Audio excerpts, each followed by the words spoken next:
Good day everyone, especially to our instructor, Parister Hannah Pantaleon. I am Marvin A. Manlangit.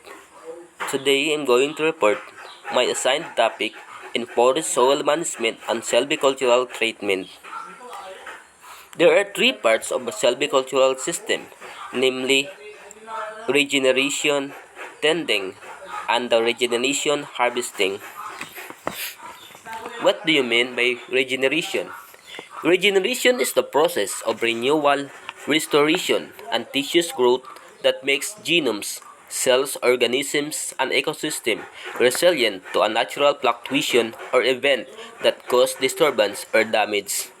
Just for example, Hydra perform regeneration but produced by the method of budding. Tending.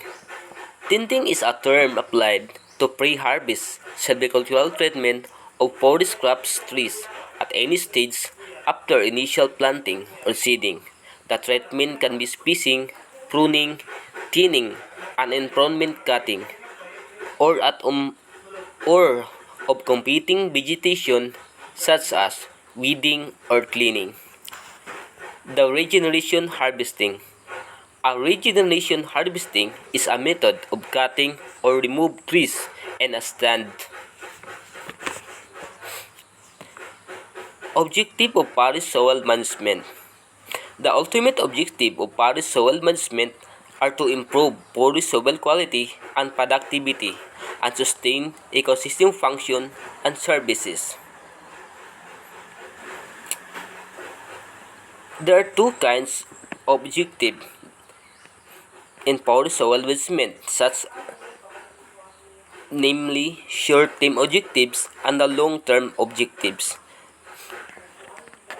The short-term objectives of forest management are as follows: to make the soil suitable for planting or sowing, to improve survival and growth of seedlings, to reduce competition, to improve nutrient cycling, to improve forestry nutrition and biomass production, to increase water and nutrient use efficiency, to prevent damages to soil during harvesting, to mend up rotting, soil displacement, and other harvesting damages, to conserve forest soil, and the last, to rehabilitate the forest land. The long-term objectives are as follows: to meet the people's basic needs for fuel wood, fodder, timber, and other forest products, and to contribute the food production through an effective interaction between forestry and farming practices, to protect the land against degradation by soil erosion, floods, landslide, desertification, and other effects of ecological imbalance, to conserve the ecosystem and genetic resources, to protect environment by primary production and carbon sequestration, and the last is to improve water yield and quality in watersheds. Soil management related terminologies. Land capability.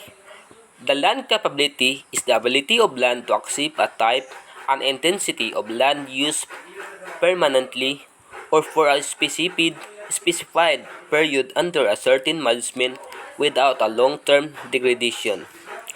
Land capability classification. The land capability classification is a system of grouping soils primarily in the basis of their capability to produce common cultivated crops and pasture plants without deteriorating over a long period of time.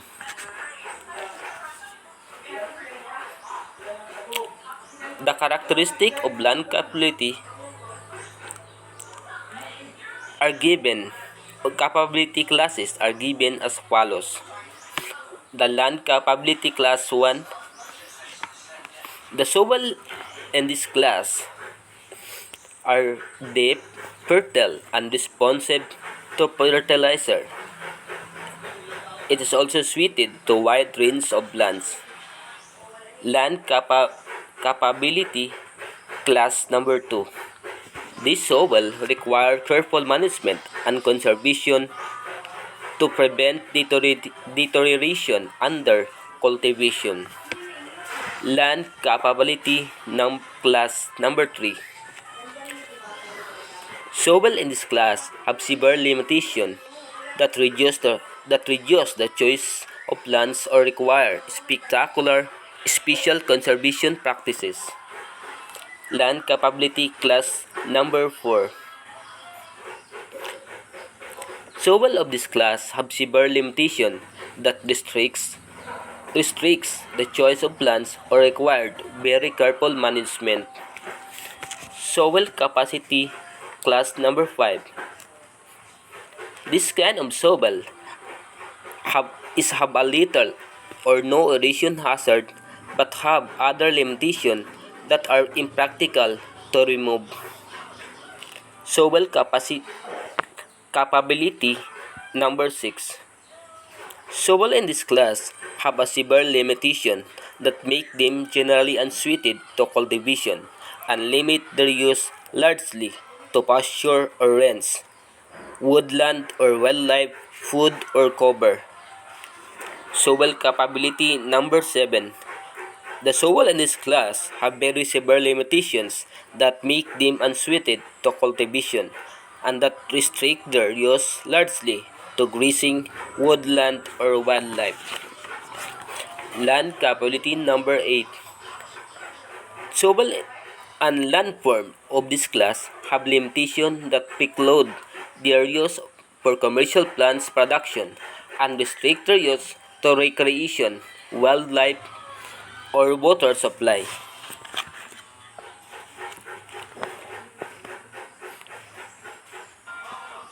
The soil quality concepts evolved in the early 1990s, and the first official application of the terms was approved by the Soil Science Society of America Ad Hoc Committee on Soil Quality. Soil quality. Soil quality has been defined as the capacity of reference soil to function within natural or managed ecosystem boundaries to sustain plant and animal productivity, maintain or enhance water and air quality, and support human health and habitation. They define land quality, soil resilience, and soil performance as land quality. The ability of the land to perform its function of sustainable agriculture production and enable it to respond to sustainable land management. Soil resilience. Soil resilience is the ability of the land to revert to a near original production level after it's degraded as by mismanagement. The division of land quality classes according to Iswaran are shown as follows. Land quality, class performance and resilience. Class 1, high performance with high resilience. The class number 2, high performance, medium resilience. Class number 3, medium performance with high resilience. Class number 4, high performance with low resilience. Class number 5, medium performance with medium resilience. Class number 6, low performance, high resilience. Class number 7, low performance with low resilience. Class number 8, low performance with medium resilience. And the class number 9, low performance with low resilience.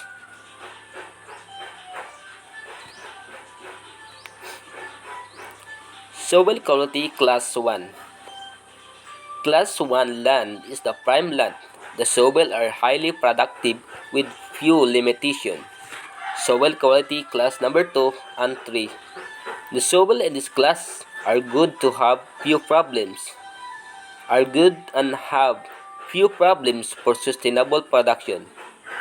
Care must be taken to reduce degradation, particularly for class number 2 soils.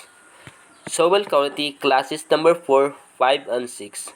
All three classes required important inputs of soil conservation and management. The lack of plant nutrients is a major constraint, and so a good fertilizer use plan must be adopted. Soil quality class number 7. These soils are definitely not suitable for low input grain crop production. Their low resilience make them easily prone to degradation. Soil quality classes number 8 and number 9. These are soils belonging to very fragile ecosystems. They should be retained under their natural state. Soil productivity. The soil productivity is the ability of soil to give optimum yields under standard set of management practices. Yield may be a biological or economic. Site quality and site index. Site quality is based on the volume produced and site index is based on the height attained by a forest crop within a given time. Site index. Site index is the height to which a tree will grow in a forest in 100 years for most all growth, western species, or in 50 or 25 years for eastern and southern species, and young growths then managed on shorter rotations. Soil site evaluation. The soil site evaluation is a techniques can be based on the estimates of environmental factors. It is developed a mathematical equation utilizing soil and topographic characteristics in native woodlands in northeastern Kansas to estimate black walnut growth potential. It is expressed as y equals 42.39 plus 3,739 times x plus 0.1874 x2 plus 4.773 x3 plus 2.197 x4, whereas y is the site index in feet at age 50 years. X1 is the soil origin, either alluvial or residual.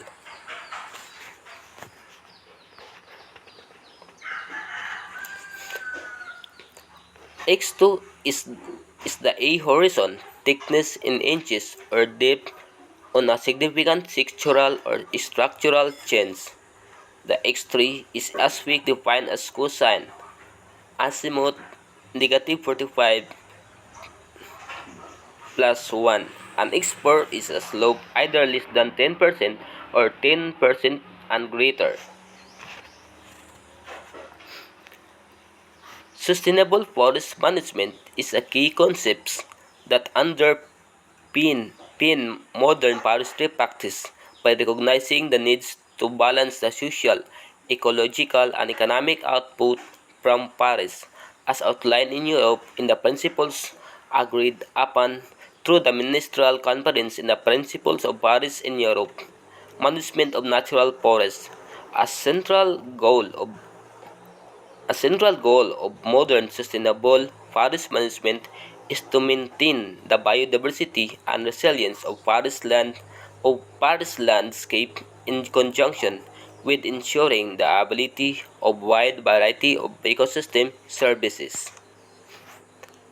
That's all for my report. Thank you for listening.